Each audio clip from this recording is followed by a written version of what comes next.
ኑር ሰቦ ከሳውዲ አረቢያ እስር ቤት በቃኝ ስቃይ ልሙት የሞት ፍርዴ እንዲፈጸም ብቻ ድምጽ ሁኑኝ እባካችሁ እያለች ነው። መልእክቱን አሰማችኋለሁ። እስር ቤት የማያወጡ ነው። እሺ ምንድነው ማድረግ ያለባቸው? አሁን ባጆች ሌላ ባለፈው 7 ዓመት ልጅ ገደለች የተባለችው ነገርን እሺ ብር ተከፍሏል አይደለም እንዴ? ምን ነው? ተከፍሏል። እሺ አሁን ያለችበት ሁኔታ እንዴት ነው? ያለችበት ሁኔታ ሞታለች ብለህ መፍታት ትችላለህ። አሁን ነዳፋዎች ሄደው አጥርተዋት ሲመጡ አይኗ አይገለጥም፣ ጥርሷ ገጥቷል። ይሄ ማጠሯ ምናምን ወጥቶ አጥንቷ በብርድ ውስጥ ቅልልልል ብላ ሞታለች። ሸታ አጣጥዋት መጡ እነሱ ማለት ነው። እሺ አብራድ የሚባል ትተዋት ማለት ነው። እሺ አሁን እምባቲ ካላችሁ ለምን እምባቲ ካላችሁ ደውላችሁ ትገደል ወይ እንደዚህ እንዳለች እንደዚህ እንግዲህ ይሄ ድምጽ የመጣው ከእስር ቤት ነው። ለሙባረክ ሙሰማ ነው የተላከለት። ተደውሎለት ሪካርድ አድርጎ ነው ያመጣው ለእህታችን ድምጽ ለመሆን። እናም እባካችሁ በቃኝ ልሙት እያለች ነው። ምክንያቱም የዛሬ 2 ዓመት ነው እንግዲህ ከኢትዮጵያ ሕዝብ 38 ሚሊዮን ብር በብር እንዲሁም የቀረው ሳውዲ አረቢያ ውስጥ በሪያል ከኢትዮጵያውያን ተሰብስበው 2 ሚሊዮን ሪያል ተከፍሏል። ግን ገንዘቡ ተከፍሎ ጉዳዩን የሚከታተልላት ሰው በማጣቷ ስላልተደረሰላት ልትሞት ነው እቺ ልጅ። እና እባካችሁ ውክልና የተሰጠክ ወኪል አቶ አህመዲን የሱፍ እባክህ ምላሽ ስጥ። በዋትስአፕ ቮይስ አስቀምጬ ልካለሁ፣ እስካሁን አልመለስክልኝም። እንዲሁም ኮሚቴዎቹ እባካችሁ መታችሁ ምላሽ እንድትሰጡን እንፈልጋለን። ነገ ማታ በኢትዮጵያ ከምሽቱ 2 ሰዓት ላይ እባካችሁ ወጣችሁ ሚዲያ ላይ ምላሽ ስጡን። በውስጥ ስናናግራችሁ የሚያናግረን አካል አላገኘንም። ስለዚህ እባካችሁ ምላሽ ስጡን። እናመሰግናለን። በላም አንደኛው ምግብ አትበላም አቁማለች። ሁለተኛ ደግሞ ቆሻሻ የሚጣልበት ቦታ ነው የምተኛው አሉ። ከዛ አውጥቷቸው ካቴና እጇ ላይና እግሯ ላይ አድርጎ አንድ ክፍል ተደርጋ ሙከየፍ ተከፍቶበት ቅዝቃዜ ማለት ነው። አትበላም አትጠጣም አትሞትም ብሎ እያለቀሱ ነው የደወሉልኝ። በቃ ኦሬዲ እስክትሞት እየጠበቁ ነው መሰለኝ። ማትበላ ማትጠጣ ከሆነ ሲሚንቶ ላይ እዚህ ተከፍቶ እጇ ታስሮ ለምንድን ነው እጇ የሚታሰረው? አልገባኝም። እስር ቤት ይታሰራል እንዴ?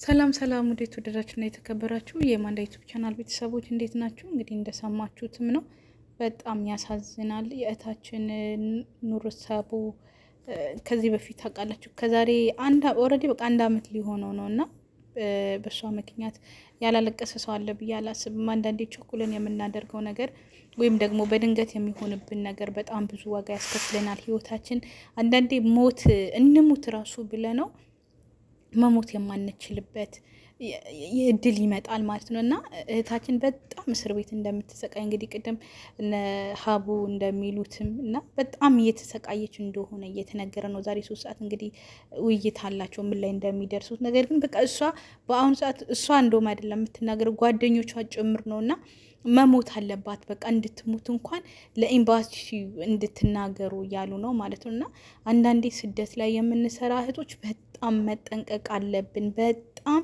መጠንቀቅ አለብን። ህይወት በጣም ከባድ ናት። በተለይ ተናደን የምናደርገው ነገር ልጆች ስንይዝ፣ ህፃናት ስንይዝ አንዳንዴ ግዴለሽነት የምናደርጋቸው ነገሮች በጣም መጠንቀቅ አለብን። ያን ህፃን ለእናንተ አረቦች አደራ ሲሰጧችሁ ጊዜ አረቦች አደራ ሰጥቷችሁ ሲሄዱ ጊዜ በህይወታችሁ ፈርዳችሁ እንደሆነ ማወቅ አለባችሁ። እነሱ ምንም ነገር አጥፉ፣ ግን በልጆቻቸው ምንም ቀልድ አያውቁም ማለት እና ተናዳችሁ የምታደርጉ ነገር በተለይ ደግሞ እንደዚህ ልጆች ስትይዙ በጣም ጥንቃቄ ማድረግ አለባችሁ። ልጆች መምታት የለባችሁም። እዚህ ስደት ስንወጣ ጊዜ ሁሉ ነገር እንድንችል ብለን ነው የምንወጣው እና ዋጋ እያስከፈለን ስለሆነ አንዳንዴ የአረብ እስር ቤት ከገባችሁ እንዴት መውጣት እንዳለባችሁ ራሱ አታውቁም ማለት ነው። እና እግዚአብሔር ከእንደዚህ ነገር ይጠብቀን ማለት ነው። እንግዲህ እህታችን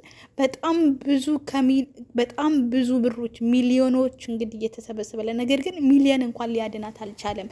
የኢትዮጵያ ሕዝብ እጆቹን ዘረጋላት። ነገር ግን እጆች ወይ ደግሞ በኪስ የሚወጣው ገንዘብ የሷ ህይወት ሊያድን እየቻለ አይደለም ማለት ነው። ይሄን አክል ነው።